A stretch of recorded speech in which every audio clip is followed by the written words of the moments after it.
율법의 한계라는 제목으로 율법에 관해서 오늘 본문을 중심으로 살펴보도록 하겠습니다. 바울은 복음의 능력, 복음의 핵심을 강조하면서 자연스럽게 율법의 한계성을 본문을 통해서 말하게 되어집니다. 복음을 강조하는데 그와 관련해서 율법의 한계성을 언급할 필요가 있었던 것이죠. 참 복음을 따르지 않으면 결국 율법의 저주 아래 있게 된다고 말합니다. 10절을 보시면 물론 율법 행위에 속한 자들은 어디 아래 있다고 말씀하고 있습니까? 저주 아래에 있나니 기록된 바 누구든지 율법책에 기록된 대로 모든 일을 행하지 아니하는 자는 그 다음에 또 어디 아래 있다고 말씀합니까? 저주 아래 있다. 그래서 율법은 여러 율법이 있죠. 그런데 율법은 많은 율법 중에서 지키다가 하나라도 어기면 그 율법을 지킨 겁니까? 못 지킨 겁니까? 못 지킨 게 돼요. 맞습니다. 모세의 십계명 예를 들면 하나님께서 모세를 통하여 하나님과 또 이웃과의 관계를 통해서 십계명을 주셨는데 그 십계명을 다 지킬 때만이 모세의 율법을 지켰다 말씀드릴 수 있지 않습니까? 그런데 9개는 지켰어요. 그런데 1개는 못 지켰어요. 그럼 모세 율법 지켰습니까? 못 지켰습니까? 못 지켰다 그러는 거죠. 수많은 율법들이 있는데 그 율법대로 다 행한 자가 율법을 지킨 것이지 거기에서 하나라도 어기면 율법을 지키지 못했다. 그러므로 율법을 지키지 못했으니까 율법은 우리를 정죄하는 기능이 있으니까 율법을 지키지 못했으므로 율법을 지키려고 하는 자들은 율법이 정한 저주 아래 있다라고 말씀을 해줍니다. 여러분 10절 하반절에 기록된 율법의 저주 아래에 있는 자라라는 이 내용은 신명기 27장 26절을 인용한 말씀으로 보이는데 이 율법의 말씀을 행하지 아니하는 자는 그 다음에 어떤 내용이 있냐면 저주를 받을 것이라 할 것이요 율법을 듣고 난 뒤에 지키지 않는 자들은 구약 때부터 율법의 저주 아래 있게 된다라고 말씀합니다. 그러면서 백성들은 아멘 아멘 할 것이라고 다 동의하도록 만들었습니다. 그런데 여러분 이 당시에 율법을 자랑하던 사람들 유대인들은 자신들이 율법을 맡았지만 율법은 정작 그들은 지키지 않았어요. 율법을 맡아는 놓고는 지키지 않고 자랑만 한 거죠. 하나님께서 모세를 통하여 주신 율법은 오직 율법대로 행하는 자에게만 생명이 있도록 하셨어요.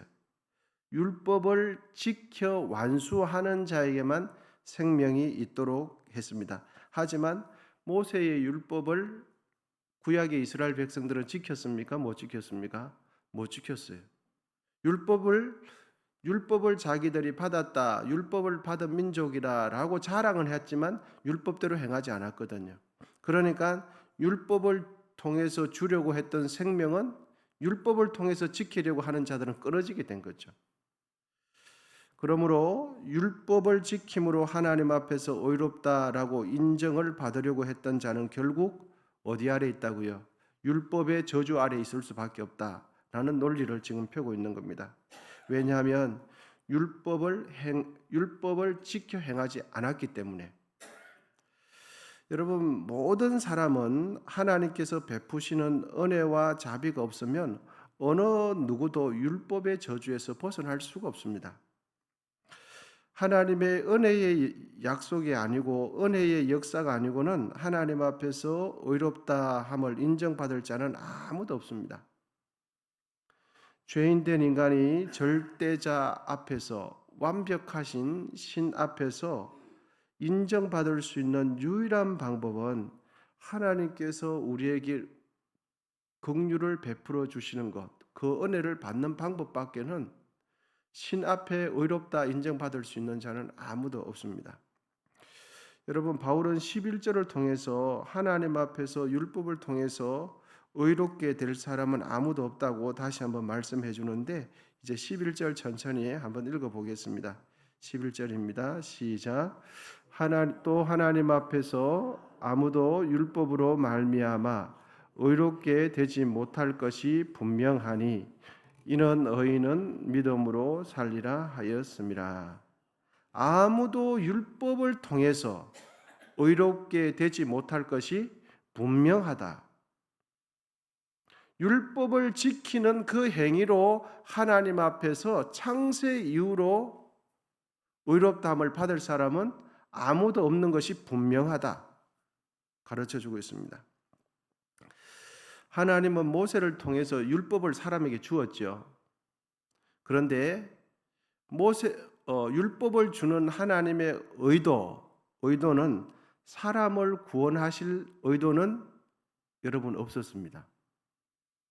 모세를 통해서 분명히 율법을 주기는 했는데 그 율법을 통해서 사람을 구원할 의도는 주시는 하나님은 의도는 없었어요.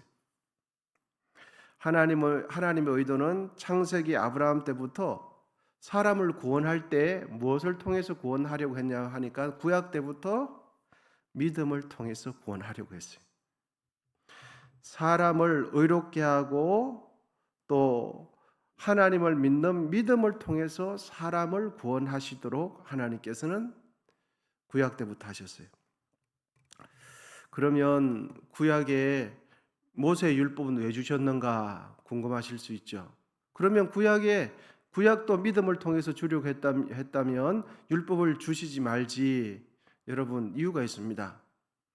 여러분 법이 없으면 법을 어겼는지 지켰는지 알 수가 있습니까? 없습니까? 없어요.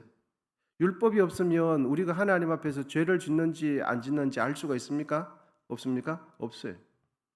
우리가 하나님 앞에서 죄를 짓고 있다는 죄인인 것을 인정하지 않으면 하나님의 은혜와 긍휼을 구하겠습니까? 구하지 않겠습니까? 구하지 않아요. 그래서 율법은 처음부터 모세를 통해서 줬지만 결국은 율법을 통해서 사람을 구원하려고 하신 하나님의 의도는 없어요.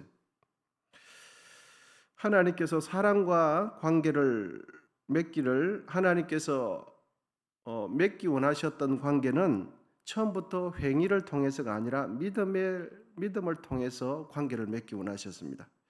여러분 이제 구약에 있는 아브라함을 하나님께서 본문을 통해서 언급하시는데 결국 무엇을 이야기하는지 본문 14절을 천천히 한번 읽어보겠습니다. 14절입니다. 시작. 이는 그리스도 예수 안에서 아브라함의 복이 이방인에게 미치게 하고 또 우리로 하여금 믿음으로 말미암아 성령의 약속을 받게 하려 함이라. 아멘. 아브라함은 신약 사람입니까? 구약 사람입니까? 구약 사람이죠. 구약은 유대인으로 가야 되는 혈통적인 유대인을 이어가야 되는데 어떻게 이방인에게 미치게 됩니까? 결국은 하나님께서는 아브라함의 복이 결국 이방인들에게 가려고 했던 것은 결국 믿음을 통해서 하나님께서 그 복을 주시겠다 하나님께서는 계획하셨던 거죠. 아브라함의 복이 믿지 않는 비유대계의 혈통을 가진 사람에게 복이 될 수 있는 것은 예수 그리스도를 믿는 믿음이에요. 창세기 때부터 하나님께서는 이 계획을 가지고 계셨던 것입니다. 여러분 우리가 성령 받은 것도 예수를 믿게 됨으로 성령을 받게 된 것입니다. 그러면 성령 받은 것이 왜 그렇게 중요한가 하면 성령은 우리가 구원받게 될 보증수표와 같은 것이 성령이에요. 너희 속에 성령이 없으면 하나님의 사람, 그리스도의 영이 없으면 하나님의 사람이 아니에요. 성령이 없으면 하나님의 나라를 유업으로 받지 못해요. 그러니까 성령이 우리에게 임했다는 그것 자체가 얼마나 놀라운 기적인지 모릅니다. 성령을 받았다는 것은 우리가 장차 하나님 나라를 유업으로 받게 될 상속자인 것을 보증으로 주신 거예요. 그래서 오늘도 계속해서 결국은 율법을 논하다가 결국은 성령으로 끝나는 것이 그런 이유 때문이죠. 그러므로 하나님과 사람이 맺어야 할 가장 바람직한 관계는 하나님을 전적으로 의지하는 믿음의 관계가 하나님께서 사람하고 맺기를 원했던 가장 바람직한 관계예요.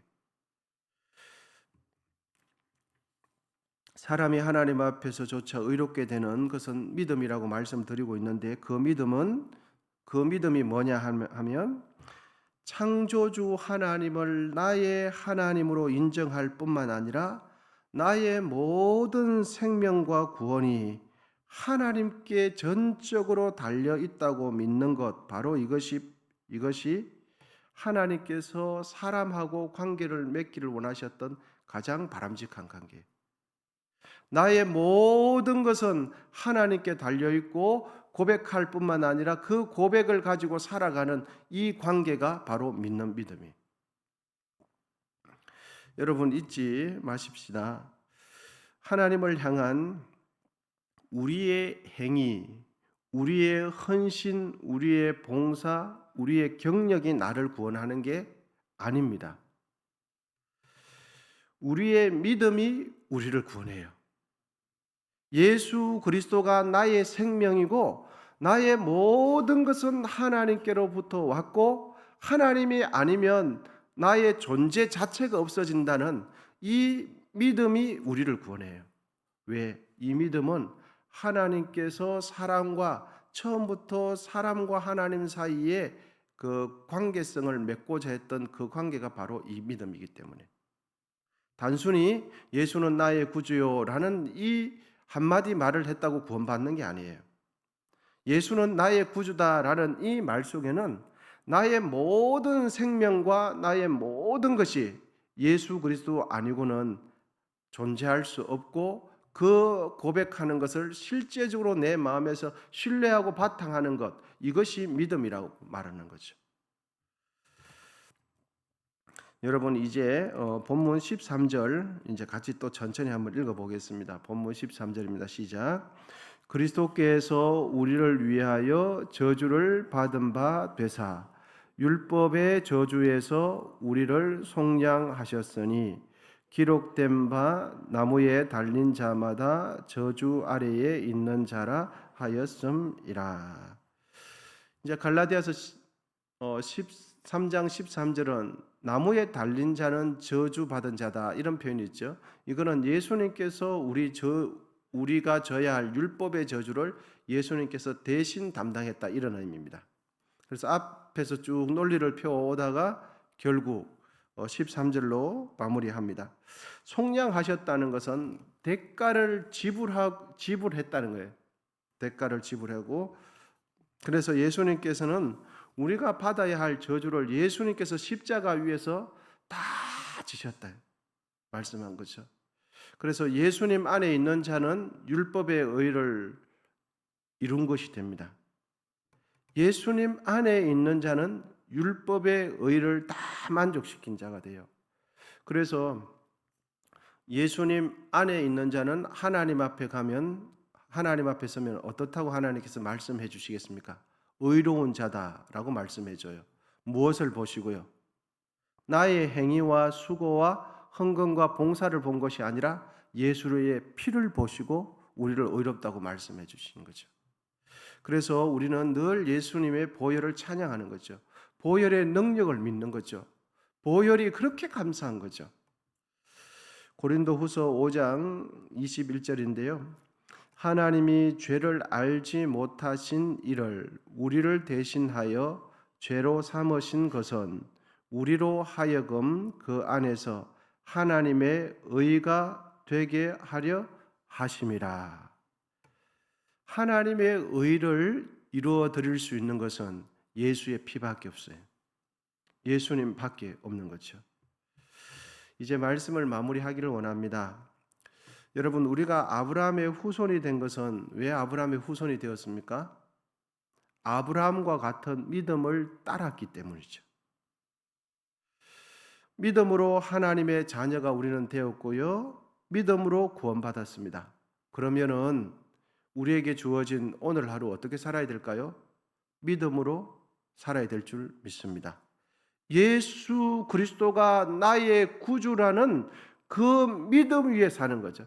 여러분, 그러면 예수 그리스도가 나의 구주라는 것은 단순히 말만 하면 되는 것이 아니라 예수가 나의 구주인 것을 반영하는 삶을 살아내는 것이 믿음으로 산다는 뜻이에요.